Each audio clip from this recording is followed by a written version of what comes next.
You were taught to be suspicious of your own fire. You were told lust is dangerous, hunger is weakness, and your body is a battlefield between sin and virtue. And in hearing this again and again, you began to treat your own life force as an enemy. You tried to repress it, or you wasted it, or you turned away from it in shame. But the truth has always been different. The fire inside you is not here to destroy you. It is here to awaken you. Every pulse of desire, every ache of hunger, every restless current in your belly is proof that life is moving through you. That current is raw material. It is clay in the hands of the sculptor. It is metal in the furnace of the alchemist. It is power waiting for direction. The shift begins when you stop asking, "How do I silence this?" and start asking, "How do I guide this?" Because energy cannot be destroyed. It can only be scattered, or it can be shaped. And scattered energy leaves you weak, but shaped energy makes you luminous. Think of fire itself. Left wild, it consumes the forest. But tended, it becomes the flame that warms your home, that cooks your food, that lights the darkness. The fire did not change. Your relationship to it did. The same is true of desire. Lust unguarded will burn through you. Lust consecrated will crown you. So when the ache rises in you, when craving floods your chest, pause. Do not run from it. Do not collapse into it. Stand in the middle of it. Feel the heat and breathe. Whisper to yourself, "This is energy. This is power. This is mine to guide." Even in that single moment of awareness, transmutation begins. The ancients knew this and left signs everywhere. Serpents carved into stone, chalices etched in gold, crowns glowing above the heads of their initiates. They were not worshipping desire. They were remembering what to do with it. They were reminding themselves that the body is a furnace and the soul is the alchemist. And you, right now, are invited to remember the same. This is the starting place of transmutation. Not shame, not repression, not indulgence, but reverence. Energy is not your enemy. It is your inheritance. It becomes your downfall only when you scatter it. It becomes your sovereignty when you guide it. Every day, you are given fire.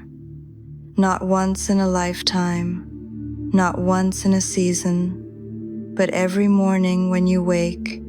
That restlessness in your body, that drive to reach, to taste, to touch, that is life giving you energy to work with. The question is not whether the fire is there. The question is what you will do with it. For most of the world, the fire is scattered. You see it in the endless scroll of screens, each image pulling a spark of your attention. You see it in compulsive habits, in cravings that never satisfy, in cycles of indulgence followed by regret. Energy rises, it is discharged, and you are left emptier than before. Scattered energy leaks like water through a cracked vessel. No matter how much you pour in, it never fills. And systems are built on this scattering. Entire economies thrive on your restlessness. Industries feed you distraction after distraction because scattered souls are predictable souls. A person who cannot gather their energy will chase endlessly, consume endlessly, obey endlessly. Scattering keeps the world in motion, but it keeps you small. Gathering is the reversal. Gathering is remembering that every spark is precious. It is the choice to hold your energy, to guide it, to circulate it instead of bleeding it away. Imagine your body as a golden chalice. Every time you scatter, the chalice leaks. Every time you gather, the chalice fills. And when it overflows, that is charisma, clarity, creative power. Others feel it even if they cannot explain it. This is why presence has weight. You can walk into a room and say nothing, yet people turn toward you, not because of your clothes or your words, but because your energy is gathered. You are not leaking. You are not restless. You are full, and fullness radiates. But gathering is not automatic. It is practice. It is awareness in the moment when you are about to scatter, when lust surges and you are tempted to waste it, when hunger claws and you are tempted to numb it, when distraction calls and you are tempted to give in. Gathering begins with the pause, the moment you stop and say, I will not waste this spark, I will guide it. And in that pause, power returns. Energy that would have slipped through your fingers is now yours to shape. You can breathe it upward. You can feed it into a vow. You can direct it into art, into work, into prayer. What once drained you now fuels you. This is the difference between a soul who forgets and a soul who remembers. So notice your patterns. Where do you scatter? Where do you leak? And then notice this. Each time you gather, even once, even for a breath, you begin to change the rhythm of your life. Scattering is slavery, gathering is sovereignty, and every moment gives you the chance to choose again. Transmutation cannot remain an idea. It only becomes power when it becomes practice. You can know that fire is sacred. You can believe that lust is raw energy, but until you learn to guide it in your own body, the knowledge sits in your mind like a seed never planted. The work begins here, in the rhythm of your breath, in the vows you speak, in the choices you make each day. Start with the simplest act, breathing.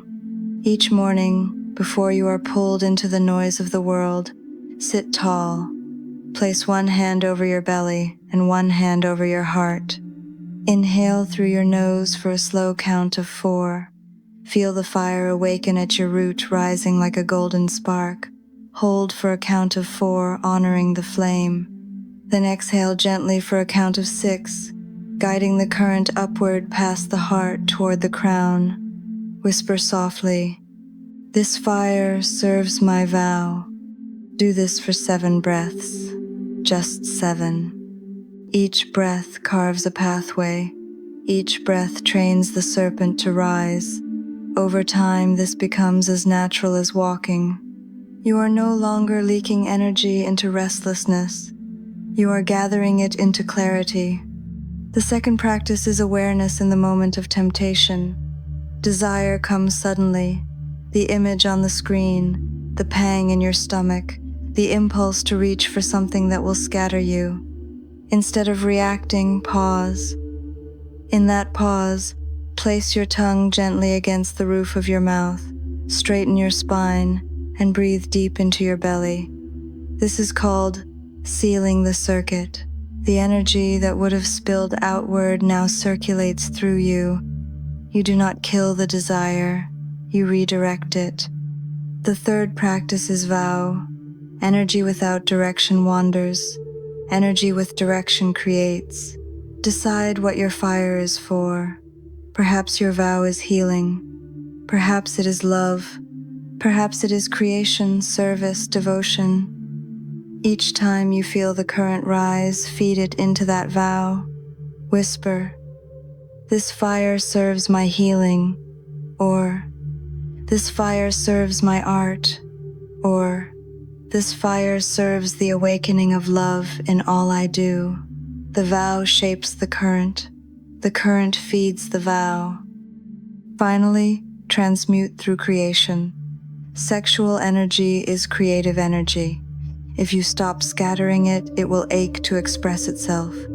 Give it channels, write, sing, paint, dance, build, speak, serve.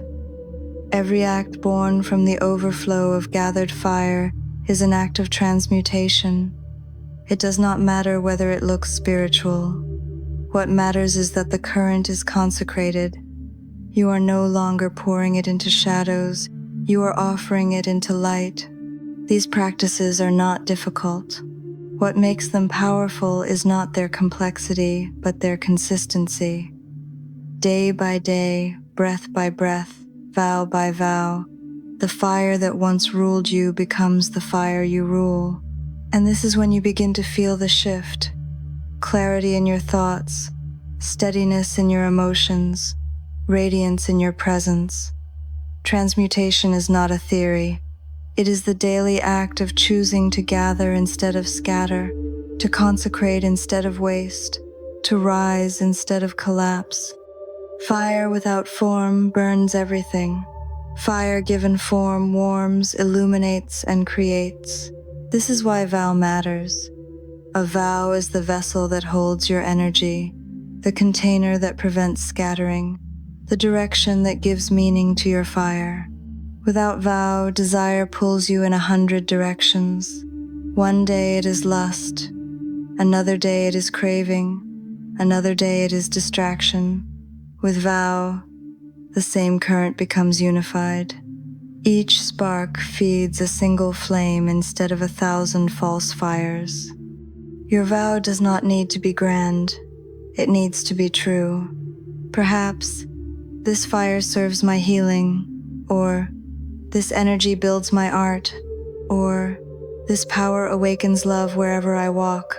The words may be simple, but the act of consecration is profound. Every time you whisper your vow, you reprogram your nervous system. You are training the serpent within to rise not wildly, but faithfully. Devotion is the practice of keeping that vow alive.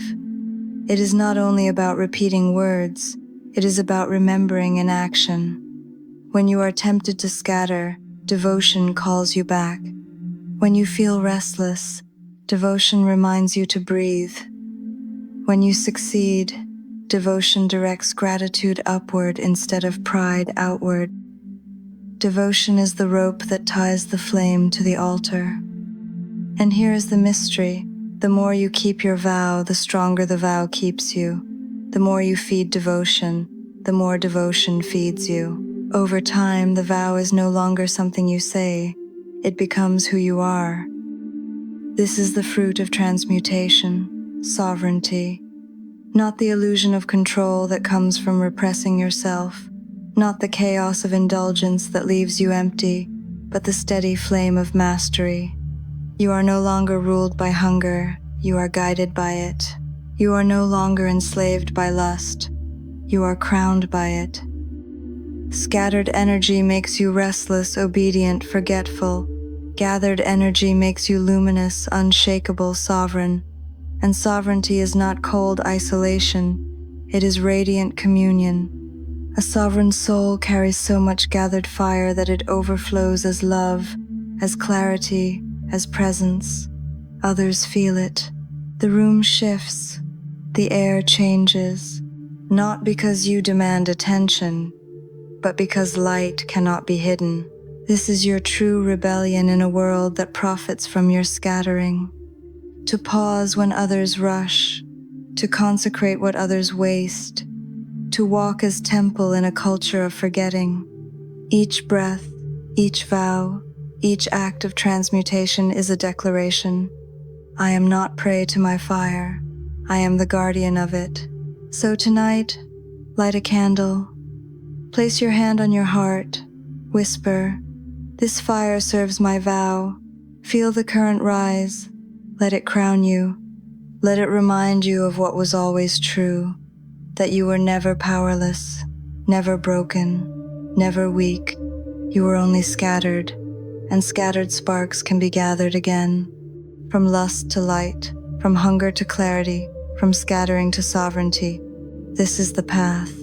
This is your power. Transmutation is the crown you were born to wear. Do not turn away now.